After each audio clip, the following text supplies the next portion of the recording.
Oh, hello there. I see you're back for round two. Well, let me go on ahead and put these white gloves back on because you know what time it is. And just like in the last video, I do not give any disclaimers. I am not giving any warnings. You should be able to handle an opinion like an adult. And also, Disney ain't paying my bills, and I'm pretty sure they're not paying yours. So we gonna say what we gonna say. Let's go.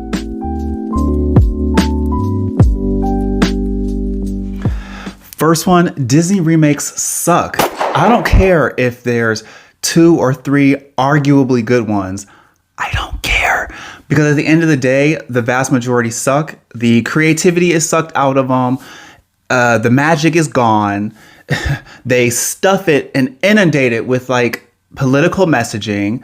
A lot of, not all wardrobes, but a lot of the wardrobes are just terrible. It's just Disney needs to stop making them and go back to what they were doing before, which was animated films. Okay, if I wanted a live action movie, I'll go look at stuff like Black Panther. I'm not really a Marvel or DC person, but I'll look at stuff like Star Wars, Black Panther, all of that stuff. If I want to see anything like that, I'll go there. You need to stick to animated films because that's what you do best. That's what we all know and love.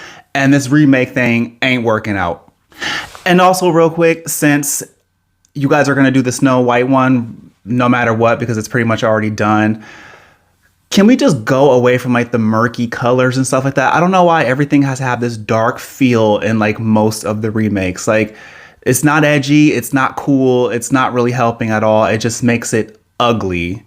But let's move on. Number 2, Ariel is the worst Disney princess role model.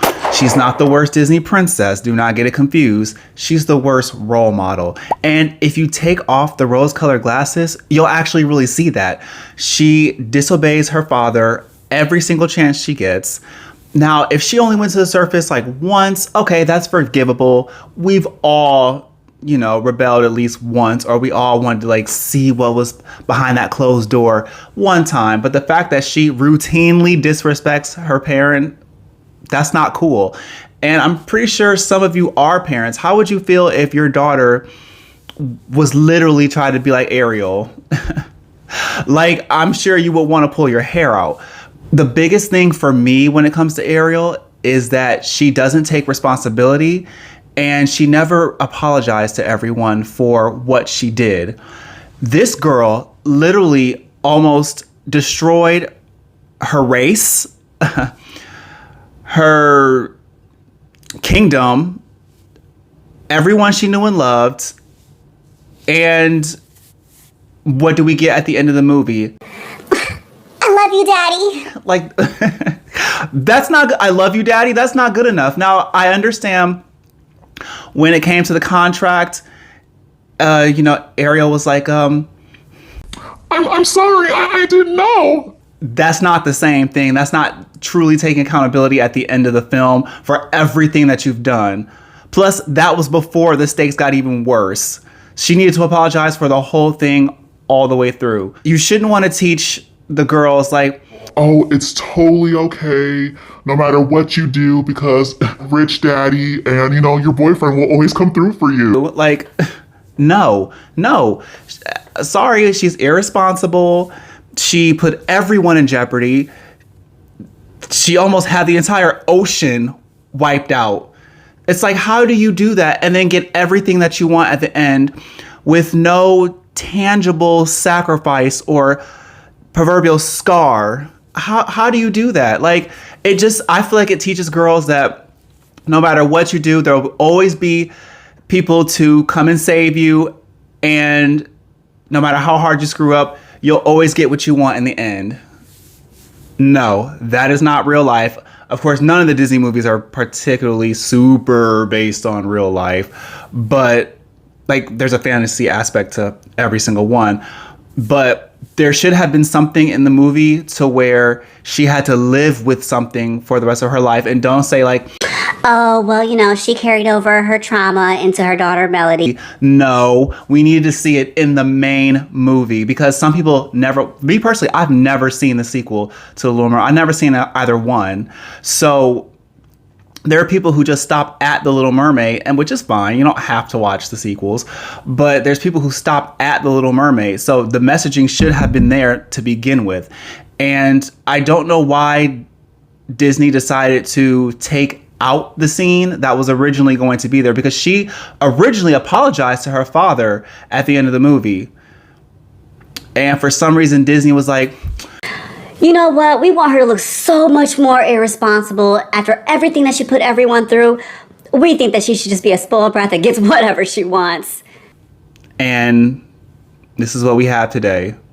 So sorry if you don't like that. Like, no Disney character is above reproach, and that includes Ariel. Number 3, Disney is anti-black family. They're anti-black family. And I'm gonna have to look at my notes every now and then because I cannot remember every example off the top of my head.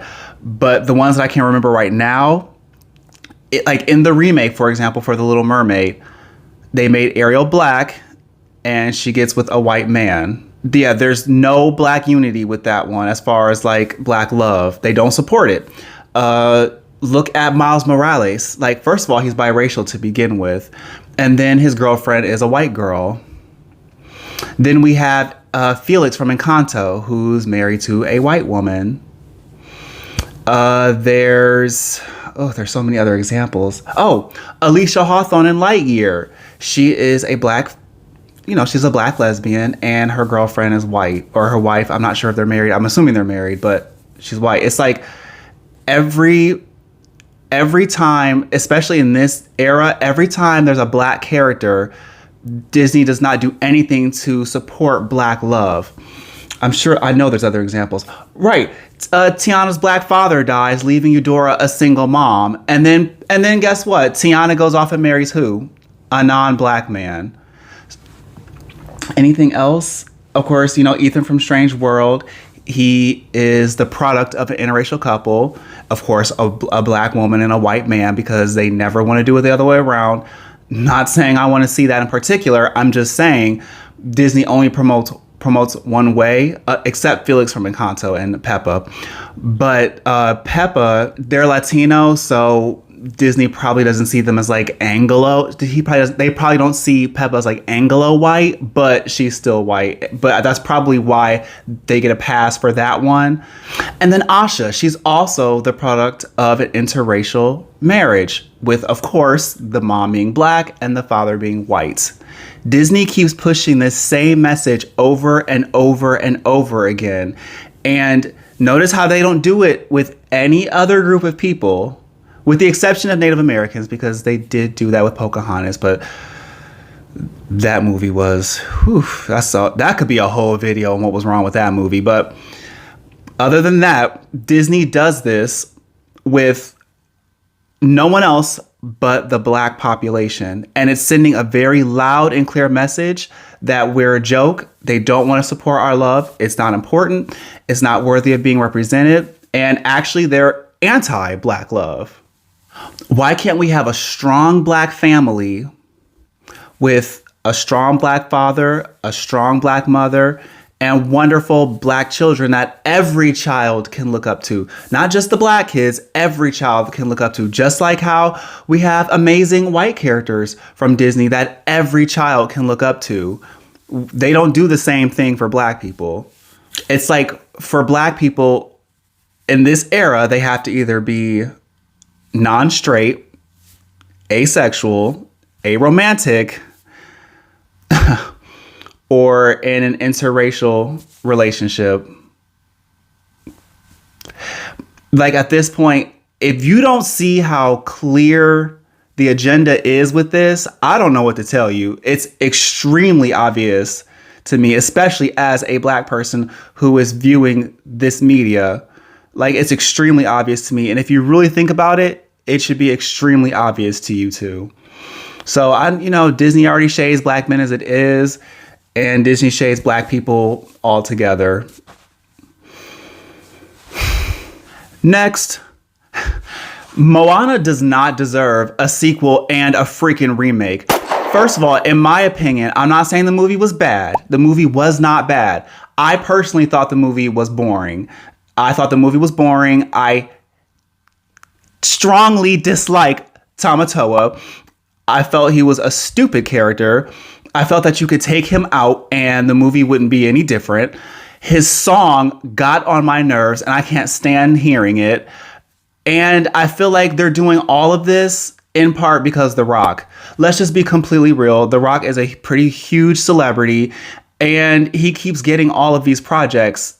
So you're not going to tell me that he has nothing at all to do with Moana getting a sequel, which that within itself, okay, fine, let her get a sequel, but also a remake, and it hasn't even been out for 10 years yet.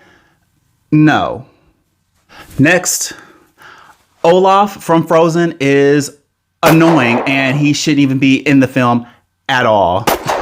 I want all the smoke because, first of all, he throws off the tone so much in the film. He's annoying, his design is ugly, and his song is completely irrelevant. Completely irrelevant. His presence feels so obviously forced into the film for the sake of Disney selling, the little cute mascot toys. Which, okay, every Disney movie has that. That's fine. But Olaf did not need to exist. They could have came up with something else, just not Olaf. Ugh. And I know some people try to justify like, oh, well, if you just watch the movie closely during the song, do you want to build a snowman? You can see child Elsa, creating him during the process. And like that has nothing to do with it. I don't care. It's still an annoying, useless character that should not be in the film. I can't even stand his face. Like this long top lip structure with a single tooth. That is so ugly. I don't know. Like I feel like maybe if he was introduced in Frozen 2, okay, fine. But just the fact that he's in the original film, whoo. I want to rewatch Frozen, and I haven't gotten to it yet. I'll probably get to it today. We'll see. But I'm hesitant because I don't want to see Olaf. I don't want to see Olaf, but I'm going to make the sacrifice and watch it anyway, and I'll just roll my eyes every time he comes up on the screen. But yeah, I can't stand Olaf. Please tell me that someone else out there cannot stand Olaf too. Next, and I don't care what none of y'all say, but Judge Claude Frollo is the GOAT. He's the best villain of all time. He's the most realistic villain of all time. And I ain't trying to hear nothing from none of y'all. This dude has no magical powers. He's not gifted with like any type of magic. This dude is as realistic and real as it gets. This guy uses the corruption and power of religion he does what he wants and he gets what he wants and is able to use the church and Christianity to justify it. And if that's not terrifying, I don't know what is, because in the real world, that's exactly historically what people have done and what people still do. There's a lot of examples where, a cult is not quite the same thing, but there's still a lot of examples where ministers, priests, people in those kind of positions used their power to do awful, heinous things, horribly unethical things. And Judge Claude Frollo, he is a representation of something that is very real that still goes on to this day. Imagine being under his leadership. Can you imagine how terrifying that is? And let's get into his design. Those bags under his eyes, the way he's aged, how thin he is. He's a little more thin in the face. That baritone voice. It's just, I don't have the register for that. I don't think so. Quasimodo, the stone walls. Quasimodo, the stone walls. I don't have it like that. God didn't bless me with that. But that baritone voice, it's so commanding. So you have like the power of religion in the church and the abuse of that with that baritone voice, with those long robes. You have a perfect Disney villain. Speaking of which, Hellfire, I'm not going to say it's the best song of all time, but it is an amazing Disney villain song. I mean, just the struggles, the internal struggles of him dealing with his sexuality and having to come to the realization of how he truly feels and trying to battle that while also trying to be a man of God. I mean, this man, he's far from a man of God, but this man just has like an insanely real internal struggle.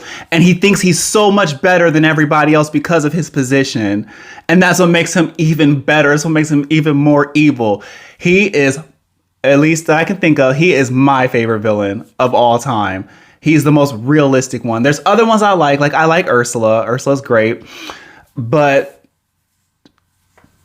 Judge Claude Frollo, wow. Just wow. Like, I feel like if I met that man in person in like a dark cathedral alone, I would probably be like, I'm not going to make that joke, but I would just say that I'll be terrified for my life.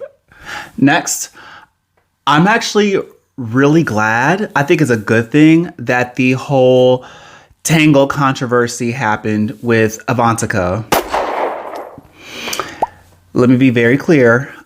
I don't like what she went through, and I don't think she should have gone through the harassment and the bullying at all. Okay, I don't support that. But the reason why I'm glad that it happened was because people need to see, Disney specifically, needs to understand that we are tired of this. We're tired of the race swapping. We're tired of the pandering. We don't want this. Now, granted, I looked up Avantika a little bit. I don't know a whole lot about her.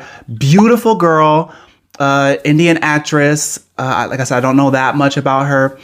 But if you don't know, there was a fan who posted like their dream casting or one that they thought would look great for Rapunzel, for Tangled, for a live action remake. And people saw that tweet and they thought it was the real deal. So people went over to Avantika's page, harassing her.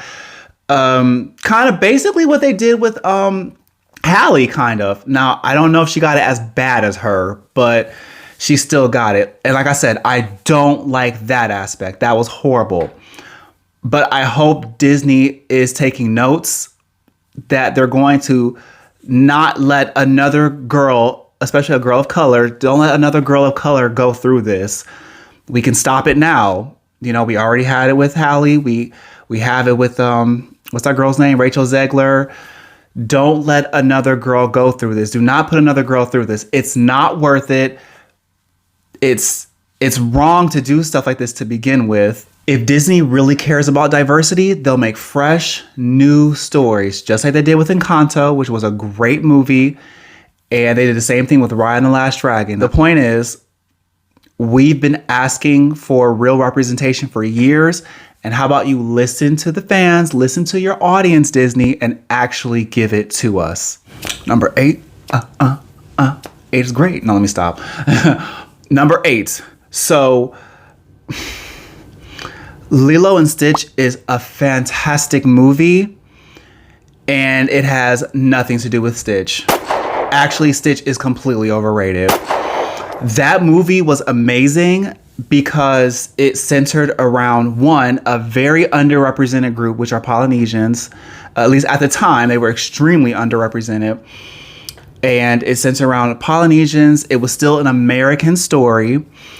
And it centered around a family who was trying to stick together and the ties of family and the importance of family. And, you know, just why that means so much. Stitch was an add-on to that. And I think people give Stitch more credit than he deserves because he got an entire campaign when, you know, the movie was coming out. an entire freaking campaign. They tried to sell Stitch into the ground. He was everywhere in so many commercials. And I think that plays a part as to why Stitch gets way more credit than I feel like he deserves. Don't get me wrong, I'm not saying Stitch is a bad character. Stitch is cool. And, Stitch is kind of... Okay, fine, Stitch is cute, damn. But he's overrated. And the movie is called Lilo and Stitch because it centers around a Hawaiian family that's trying to stay together and not get broken apart. And not Stitch and Lilo, the alien from outer space, who eventually learns to understand what family means and face his internal sense of loneliness and a longing to belong. Both aspects are great. That's what makes the movie good. But Stitch himself gets a way bigger piece of the pie than I feel like he should. And for my ninth and final opinion, Peter Dinklage, if you wanted to be one of the 7 dwarves, then just say that. Like, I don't know why you're up on here on somebody's podcast back in 2022 talking about... Yeah, that's great that they, casted Rachel Zegler in the Snow White film, but, I'm just baffled that they're still making this backwards movie with dwarves living in a cave.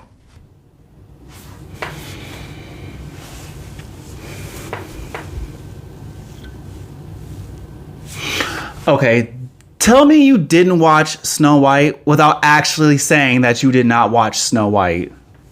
Peter, nobody asked for your unsolicited, inaccurate ass opinion.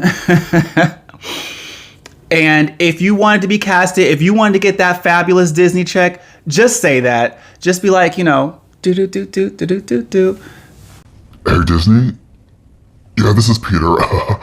I'm that successful actor from Game of Thrones, and yeah, that's me. And, I was just really hoping for a spot. Let me be one of the 7 dwarves. I would really love that spot. No, or maybe that conversation did happen and you just got rejected. I don't really know, but either that or you have too much pride to just say what you really want. If you wanted to be one of the 7 dwarves, just give Disney a call. I'm sure they would have happily given it to you. You could have been Doc, the leader. Who knows? But to sit up here and lie and say that they lived in a cave when they lived in a very nice cottage with all the normal amenities for that time period is just completely disingenuous, and you don't know what you're talking about. Unfortunately, I think Disney was shook by this opinion and went back. Was like, oh, well, let's actually go back and try to fix this. We don't want his words affecting this movie, even though they love controversy any other time. But no, let Peter Dinklage speak out, and now Disney needs to go back and change things. Peter, like I said, you should have just been open and honest about what you wanted. You wanted to be one of the 7 dwarfs, and that's perfectly fine. There are celebrities who have no shame in their game, like how Lizzo said that she wanted to be the heavier, one of the heavier muses from Hercules. And then you have Coco Jones, who said that she would be very happy to be casted as Tiana. Everybody's shooting their shot out here. It's okay to shoot yours. You don't have to have too much pride, okay, bruh? Anyway, those are all of my unpopular Disney takes. And actually, let me give you one more just for watching this video. And because the fans voted and they wanted me to be Donald Duck. So I can't imitate Donald Duck. Yeah, no, we're not even going to go there. We're not even going to go there. But fun fact, so take number 0. I actually don't like Donald Duck. I don't like Donald Duck. I was actually rooting for Goofy. I couldn't tell you guys that at the time because that's not fair. And you guys should have been free to vote however you wanted. I was actually hoping for Goofy, but you guys picked the member of the trio that I actually do not like. He is intrusive. He's rude. He got in the way of the Mickey Mouse Club theme, or the Mickey Mouse theme song, dun dun dun dun dun dun dun dun dun MICKEYMOUSE, and then when everybody's like Mickey Mouse, and here his ass comes, Donald Duck. I said I wasn't gonna go there, but I had to go there for that song, and he just gets in the way of it, and I don't like Donald. Oh, and if there's any Kingdom Hearts players out there, Donald gets on my last nerve. It's like, okay, I have one job for you. Can you just heal my ass while I'm out here trying to save the world? You can't even get that right. Can you just curaga, something to keep a brother going? But I have died so many times because Donald does not know what he's doing. I have screamed Donald's name and in a passionate fury for years because he doesn't know what he's doing. But that's besides the point. I'm done with this video. I hope you guys are still in one piece. You didn't fall to pieces. I know I tested a lot of people's fragility with this one, and let me know what you guys think in the comment section below. My opinion is my opinion. Attack what I said. Don't attack me. And yeah, I will see you guys later. Bye.